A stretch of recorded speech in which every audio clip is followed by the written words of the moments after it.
peace, love, and light your way. It's itsColleenSade. Welcome to another lock video. Ladies and gentlemen, today I am going to be sharing with you some of the things I wish I had known prior to getting locks, some of the lock secrets that I've discovered. And it's not like it's a secret like someone's trying to keep information away from you. No.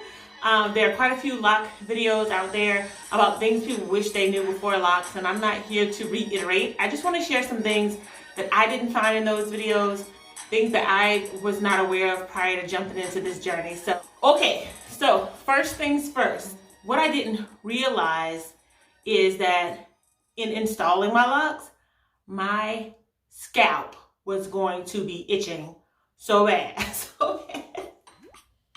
I don't know what it was. It made me question myself, like, did I not oil my scalp enough? Is it because this is a spiritual journey for me? Some people say when your hair is growing, it itches because you can feel the follicles come out of your scalp. Okay, sis. Don't know. All I knew is that my hair was itching so bad that as soon as I had styled it, I called a friend of mine and I'm like, so you gave me a lot of information prior to this, but you didn't tell me my scalp was gonna be itching. His response was, ooh, I know your head is on fire. My scalp was itching like crazy, and I'm like, how come you didn't tell me this? So that's one thing I want you all to know. It wasn't just me.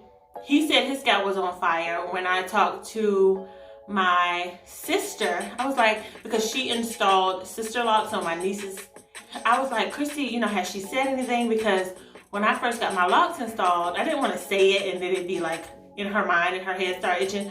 I was like, my scalp was itching, but of course I didn't say anything to Tari. I just told her her pictures were cute because they sent me pictures originally. My sister said, that is crazy, because she said that her head is itching really, really bad.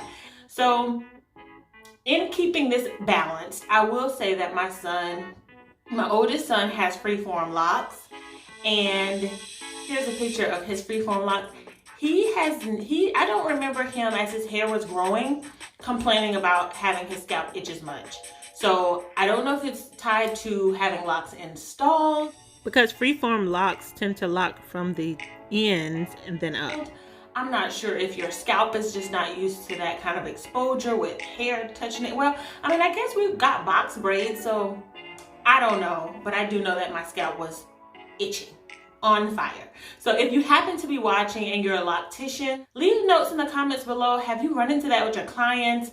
Do you think that there's something you can recommend and suggest that would help others who are watching this video? I will say, the only thing I can think, ensure your scalp is moisturized. I was at the point where I was like, I'm getting some sulfur 8 and I'm gonna just do the thing, okay? But I don't know. So I'll leave that open for the comment section. Just be prepared that your scalp might be super itchy in lock installation. So that's the first thing. The next thing is that what you wear matters. And it's so important to me that I get in front of this before this season, because sweaters that are of a certain knit, a certain material, when you put the sweater onto your hair is like, ooh, give me some of that, give me some of that, give me some of that. So I have had times where I'm out thinking I'm cute, I've got lint all in my hair, someone eventually tells me, or I get home and realize that I look crazy. Other times my hair has actually ruined the back of sweaters. So once I got a little drip, I guess my hair moving around all day, it would cause those little knots on my sweaters that were supposed to be smooth, and they would have knots on them. So be mindful. What you wear does matter. My recommendation for that is to make sure that you get dressed with your hair still tied up, with your bonnet still on, your silk scarf, whatever you use, keep it on while you're getting dressed. That's gonna make a difference. Also, once your hair starts to hang, if you're gonna wear cotton sweaters that look remotely like they might start to, gather where your hair is falling, wear your hair up, right? So be mindful of the materials that you wear. You still want to wear all the cute things that you like. You just have to realize that, it's not that silky straight. It's not the forgivable, bounce back, natural, loose hair. It's a different situation. And if you've got the kinky that I have, it likes to grab. So be mindful that what you wear matters. The next thing I'd like to share with you all is the fact that you have to consider with your locks, like what your main goal is when you're choosing the type of locks that you want to get. Looking for growth and you want to see that lock drip and that length just coming and coming and coming, you might want to try kind of a medium to small lock. And for me, like with my hair being so thick, my locks being so full, I may not see as much growth. It's happening. It's just that my locks are so thick that hair is just gonna lock and draw, and that's what I'm okay with that, right? Now I will say with the thick locks, once they get heavy enough, you know, they'll pull your hair, you'll start to see that growth.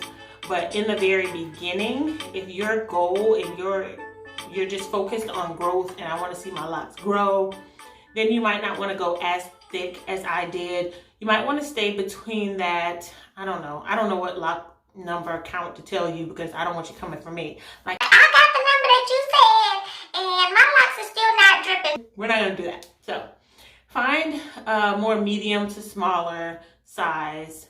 I wouldn't say as small as the micro or sister locks. Those stay fuzzier for longer. And they don't weigh that much, so you may not see as much drip as soon, as much length as early as you'd like. So it really depends on what your goal is.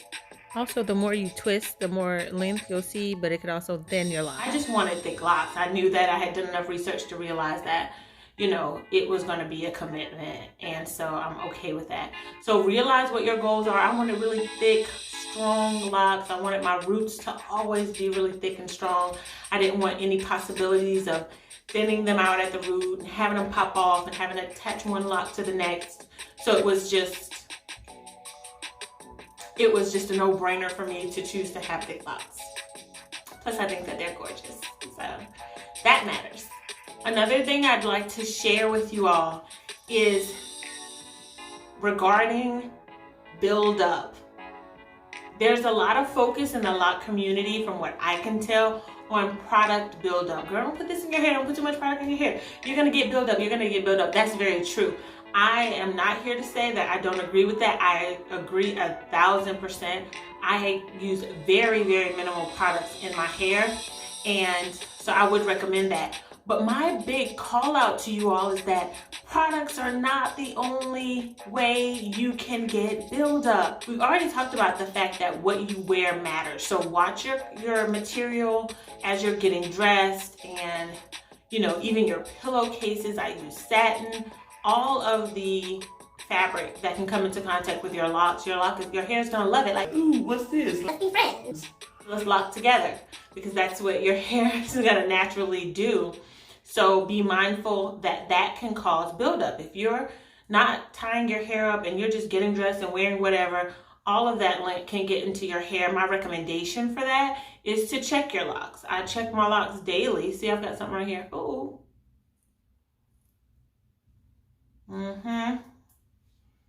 Fabric, trying to creep, lint. So check your locks, do a lock check, look at them.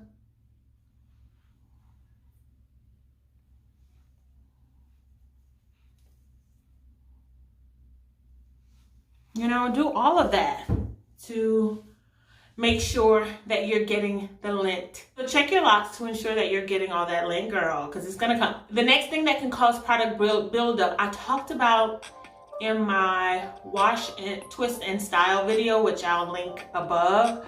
I talked about the fact that if you have a flaky scalp, the flakes, when you're loose, natural, or even, you know, relaxed, they slide right down the shaft of your hair and they come out, right?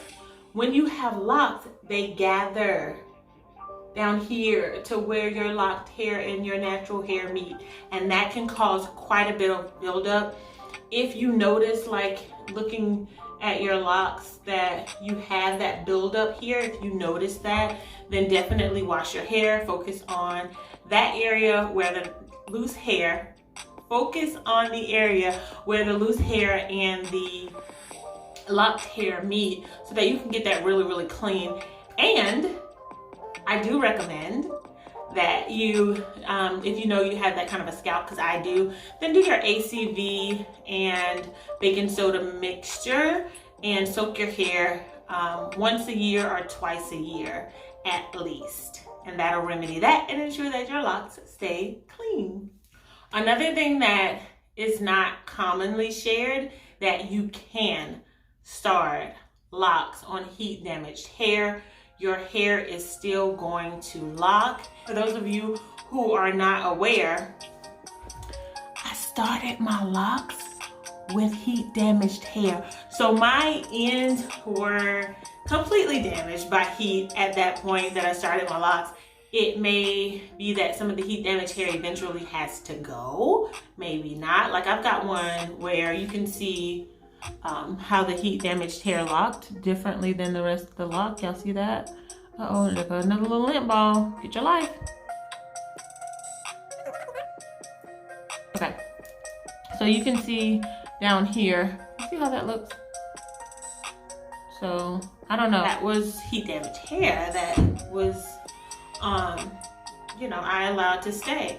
And I didn't cut my hair off because I know me. And this was my first set of locks. I wanted to commit, but I knew without that little bit of length, you know, I just didn't feel comfortable. I wasn't there. I hadn't ascended to that point just yet. Pretty sure I could cut my hair off now and start over. Not planning on doing that. Oh, I'm not gonna cut my hair. Right now I'm in love with it, but you know what I mean. I just hadn't gotten there yet. It was my first journey.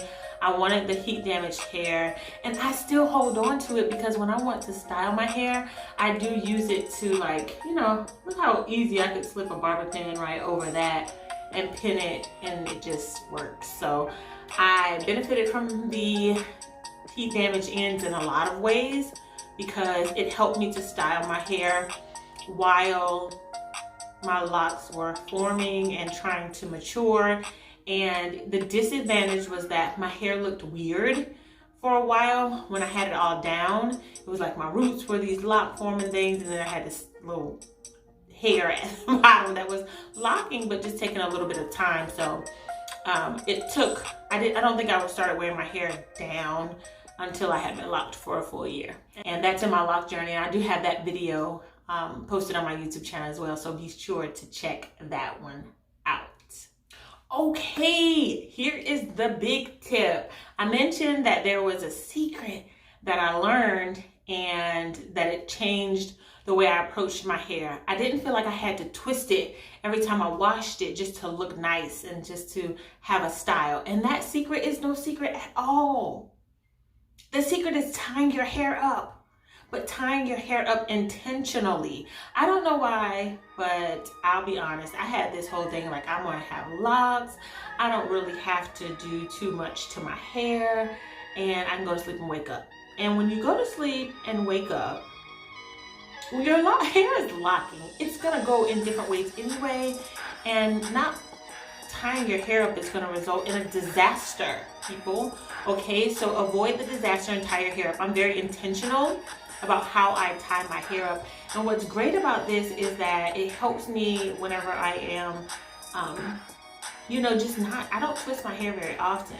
And so I'm saved by that because after I wash my hair, you know how your hair gets kind of fuzzy, then I will band it at the roots to let it dry. That's also in my slick back video. I have a video on how to get a slick back ponytail look with locks, and I show that how I band it so that it dries faster and not the wet hair drying onto the hair in the back and then the hair in the back taking forever because it's catching all the water. Right.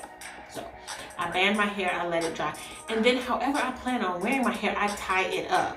A lot of times I wear my hair like this. This is what I call a side part, okay, situation.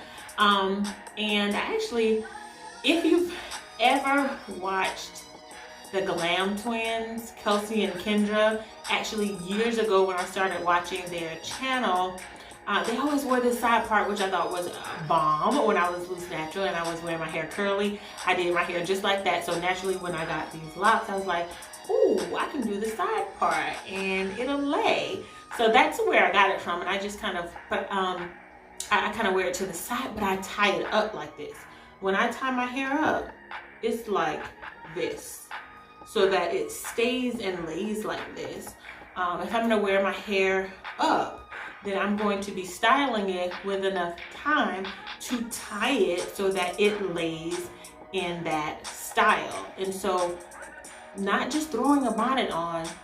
I do wear a bonnet sometimes, but usually not to sleep unless I'm being super lazy or I have a hair scarf under it that I don't particularly like the way it looks, but or I might put a scarf over the bonnet because sometimes those look cray too. But anyway, you can use the do-rags. I use the female ones that are usually pink, and I'll just tie it around, tie my hair up. Make sure you're tying your hair up. If you want to see a video on how I tie my hair up at night, depending on how I want my hair to be the next day, just leave a comment and I'll make that video. But huge secret, huge tip is to be very intentional about how you tie your hair up. All right, ladies and gentlemen, so those are the secrets I wanted to share with you. Things to look out for, things to be aware of whenever you're approaching your lock journey or early on in it, or since even if you've been locked, right, and just haven't considered these things, they'll make a world of difference. So if you've ever had super itchy scalp at install, please leave a comment below. If you've noticed that lint and things from sweaters, you know, catch in your locks, leave a comment below. Just validate what you can from this video. There are other things to be aware of, but I think it's fun in like doing your research.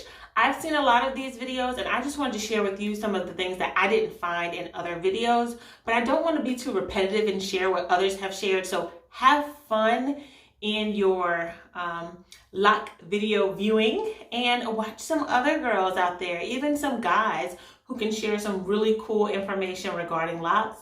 And I just wish you the best on your journey. Enjoy it, love it. Your hair tells a story. That's another reason why I didn't cut my damaged ends, because I felt damaged at that point in my life, and I wanted to see that strength and that you know, that coming together, that healing, that binding above that damaged hair and tell my story. So I wish you the best on your journey. If you're not locked and you just think lock videos are cool, hey, I appreciate you for watching. Please share, tell a friend to tell a friend to tell a friend, comment below anything that can help our community. I shared what I wanted to share. Let's do a little bit of a length check. So here are my locks all pulled to the front. Here are my locks in the back. Hey. Hey.